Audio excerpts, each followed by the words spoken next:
हम प्रधानमंत्री का सम्मान करते हैं, लेकिन सम्मान इस बात के लिए नहीं करते कि हमारे अधिकारों को समाप्त किया जा रहा है, निजीकरण हो रहा है, हमारे आरक्षण को खत्म किया जा रहा है, पर्सनल लॉ नहीं बन रहा है, हमारे राष्ट्रीयकरण किया जा रहा है शिक्षा का। इसके लिए प्रधानमंत्री हम पैर छुए क्या?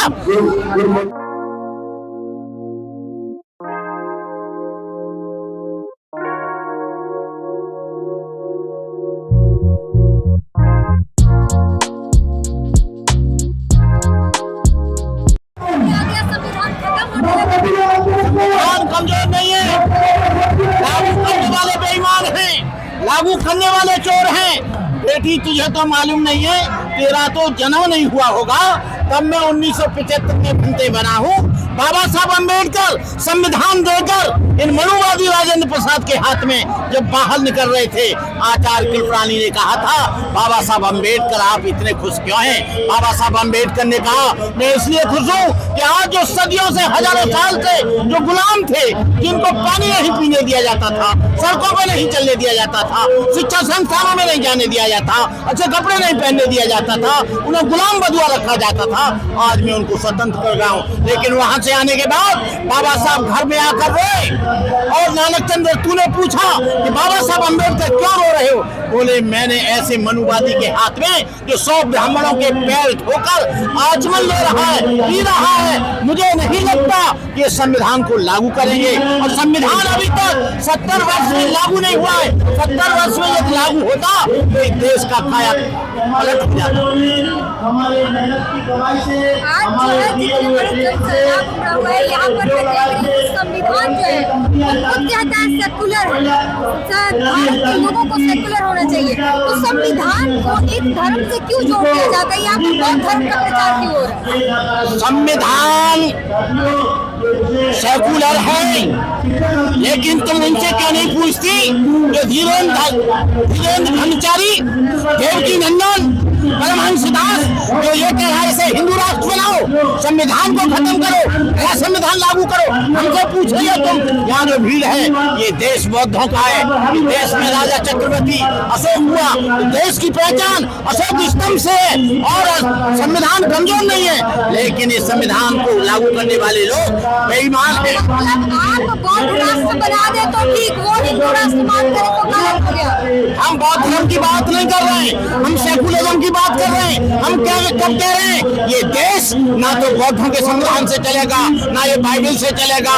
ना ये गीता से चलेगा, ना ये देश रामायण से चलेगा, ना ये देश जो बाइबल से चलेगा, ना कुरान से चलेगा। ये देश चलेगा तो बाबा साहब के बनाए हुए संविधान से चलेगा। क्या बात करती हो तुम? क्या बात सोचती हो? हमसे बात कर रही हो तुम? संविधान से चलेगा देश। हम कब कह रहे हैं कि बौद्धों के ग्रंथ से चले, और हम ये भी चाहते हैं कि हिंदुओं के ग्रंथ से भी न चले।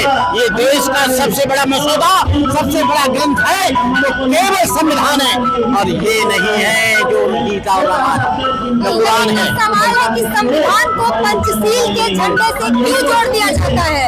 पंचशील के झंडे से इसलिए जोड़ दिया जाता है क्योंकि संविधान जो बना है पंचशील के आधार पर बना है। चोरी नहीं करेंगे, विचार नहीं करेंगे, झूठ नहीं बोलेंगे, सबको समानता का अधिकार देंगे, बंधुता का अधिकार देंगे, भाईचारे का अधिकार देंगे, फ्रीडम देंगे, धार्मिक और सामाजिक स्वतंत्रता देंगे। ये केवल बौद्ध धर्म में और किसी धर्म में नहीं है। हिंदू धर्म में भी तो ये सारी चीजें हैं। हिंदू धर्म में वर्ण व्यवस्था है, वर्ण व्यवस्था होती है तो जातिवाद होता है, वर्ण व्यवस्था होती है, ऊंच नीच होती है, वर्ण व्यवस्था होती है, अस्पृश्यता होती है। डॉक्टर अम्बेडकर ने 14 अक्टूबर 1956 को इस हिंदू धर्म को क्यों छोड़ा? बौद्ध धर्म की आवश्यकता क्या थी? उस डॉक्टर अम्बेडकर को पीने के पानी नहीं मिला, रहने के लिए मकान नहीं मिला, बाल काटने वाले बाल नहीं काटे, टांगे में बैठने से मना कर दिया, बाबा साहब की टांग टूट गई। हिंदू धर्म में रहे, हिंदू धर्म में हम गुलाम रहे। 4 ब्राह्मणों ने अगर बदनाम कर दिया हिंदू धर्म को, इसका मतलब तो नहीं है कि धर्म ही खराब है। 4 ब्राह्मणों ने नहीं किया। ये देश का जो गीता है, रामायण है, मनु स्मृति है, उससे देश चल रहा है आज भी। और 4 ब्राह्मणों की 5 ब्राह्मणों की कोई बात नहीं है। और ब्राह्मण ही सबसे ज्यादा जातिवाद का पोषक होता है। 4 ब्राह्मणों का बात नहीं है, सारे ब्राह्मण जातिवाद के लिए एक है। जब मध्य प्रदेश में जब ये पुजारियों की बात हुई, पुजारियों की, ये सारे पुजारी रहेंगे, तो ब्राह्मणों ने सबसे पहले आंदोलन किया।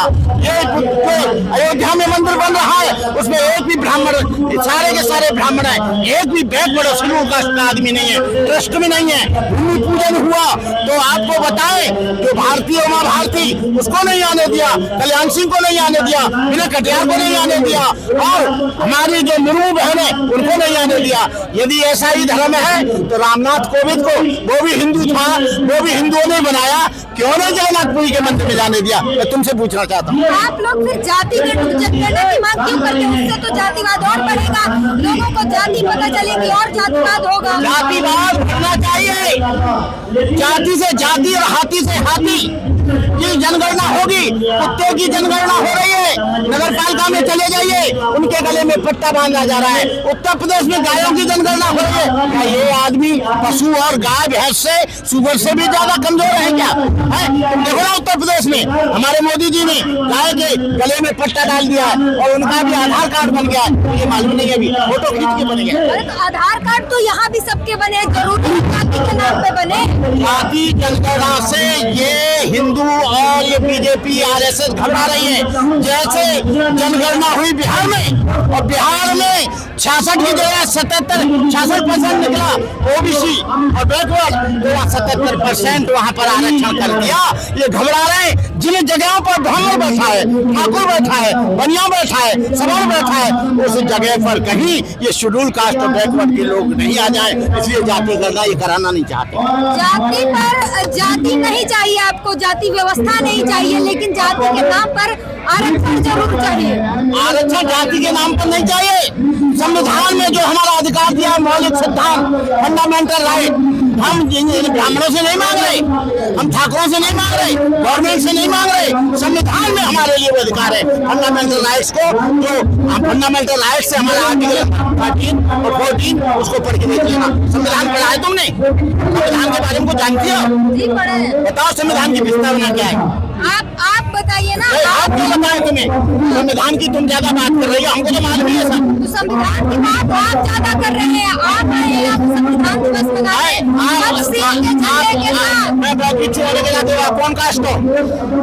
मेरे पास तो क्या लेना देना? कास्ट से ये लेना देना, तुम्हारे दिमाग में मनुवाद की बदबू है, और निश्चित रूप से तुम दलित और ओबीसी नहीं हो, दलित और ओबीसी नहीं हो तुम। सवाल पूछना तुम गलत है। अरे सवाल पूछना क्या है? तुम हावी हो गए, सोशल मीडिया में भी हावी हो गए।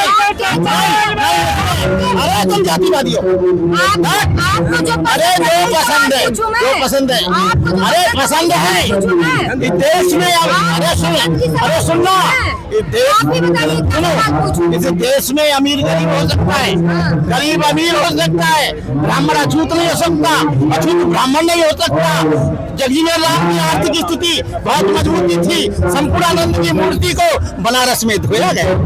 वो कांग्रेस में रहे, कांग्रेस के समय में धोया, और वो ब्राह्मणों ने धोया, किसी ओबीसी ने नहीं धोया, किसी मुसलमान ने नहीं धोया, किसी दलित ने नहीं धोया। क्या बात कर रहे हो?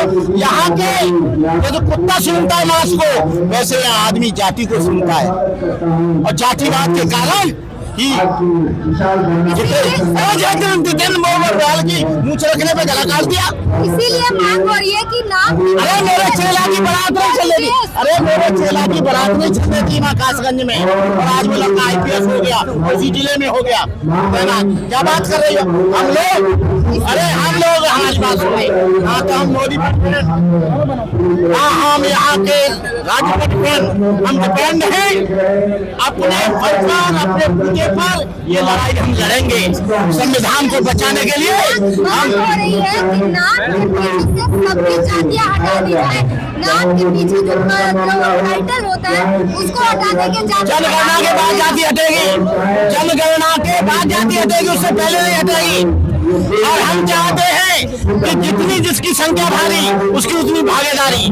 जिसका जितना यहाँ संख्या है, चाहे मुसलमान हो, चाहे ईसाई हो, चाहे बौद्ध हो, चाहे दलित हो, चाहे बैकवर्ड हो, ये 3% लोग 90% और 100% जगह पर बैठेंगे। तुम्हें मैं पूछना चाहता हूँ, राष्ट्रपति भवन में सचिवालय में कितने लोग हैं शेड्यूल कास्ट के? एक नहीं है। गृह मंत्रालय में कितने लोग हैं?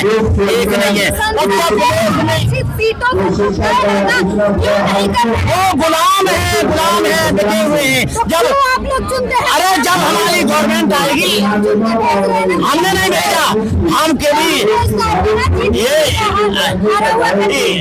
अरे ईवीएम में चिप लगी है अडानी की, वो जीतती है, मोदी नहीं जीतता, बीजेपी नहीं जीतती।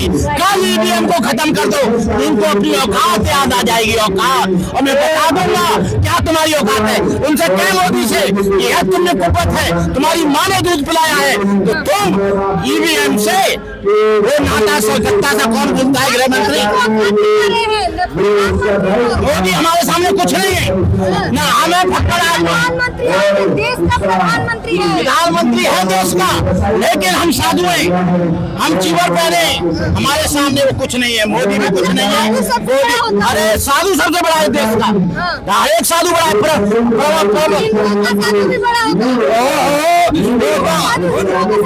मना कर रहा है, कौन मना कर रहा है? ये तो गए थे ना वीरेंद्र शास्त्री के यहाँ मोदी की सर झुकाने के लिए। प्रधानमंत्री की इज्जत ना करे तो ठीक है, और हिंदुओं के ब्राह्मण ने अगर रोक दिया राष्ट्रपति को, गलत है क्या? आप वही कर रहे हैं जो उन्होंने किया है, आप वही कर रहे हैं जो उन्होंने किया है। हम प्रधानमंत्री का सम्मान करते हैं, लेकिन सम्मान इस बात के लिए नहीं करते कि हमारे अधिकारों को समाप्त किया जा रहा है, निजीकरण हो रहा है, हमारे आरक्षण को खत्म किया जा रहा है, पर्सनल लॉ नहीं बन रहा है, हमारे राष्ट्रीयकरण किया जा रहा है शिक्षा का। इसके लिए प्रधानमंत्री हम पैर छुए क्या? प्रधानमंत्री का अभिनंदन करेंगे जो हमारी मांगे। पर आज संविधान दिवस है, और संविधान दिवस मनाने के लिए जो संविधान बाबा साहब अम्बेडकर ने दिया, जिसमें लोगों को बराबरी का अधिकार मिला, पढ़ने का, स्कूल जाने का अधिकार मिला, और तमाम चीजों से उन्हें जागरूकता मिली। संविधान से ही देश चलता है, बिना संविधान का देश चलना मुश्किल है, और वो संविधान बाबा साहब अम्बेडकर ने दिया है। इसी संविधान को खुशी मनाने के लिए यहाँ पर सारे लोग मौजूद है। बातचीत पर अपनी प्रतिक्रिया जरूर दीजिए। कैमरामैन आशीष के साथ ग्रीन नेशनल।